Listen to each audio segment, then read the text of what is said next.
Are you a tenther, Tom? You bet I'm a tenther. I know. They try to make that in like it's a really bad thing. He's crazy. He believes in the 10th Amendment, states' rights. Right. Tom, am I wrong to say that California is coming with their hands open, and this government will give it to them? If the Republicans would hold the line, California will fail, and that'll just domino across everything. What is your responsibility if you were the governor to hold the line and to say, no, we're not taking these handouts, California is California, we're Colorado. How do you do that?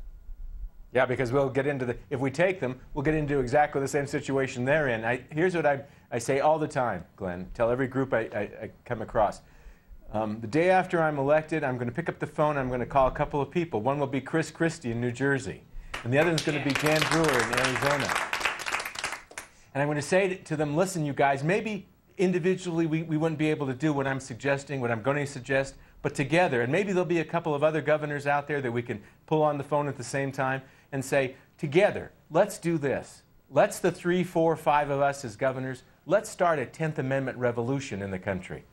Let's tell the federal government, you know what, here is the line, and you're not going to cross it. You're not going to take any more land from the state of Colorado or any other state that's involved with this. You're not going to tell us how to live our lives. You're not going to dangle any more money out there, or if you do, we're not going to take it because it costs way too damn much to take federal dollars. We can't afford it anymore, not just in terms of the economic costs, but what it takes away from us in terms of sovereignty. So let's start a 10th Amendment revolution in this country. I'm willing to lead it, buddy. I tell you, I think Texas would join you in that. I know Governor Herbert in Utah is strong on, I mean, he's going after the federal government for taking, I mean, Utah, if you look at the map of Utah, most of it is federal land. Unlike any other state. They got nothing.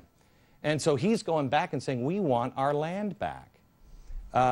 You remember that little land grab, the last thing Bill Clinton did before he left?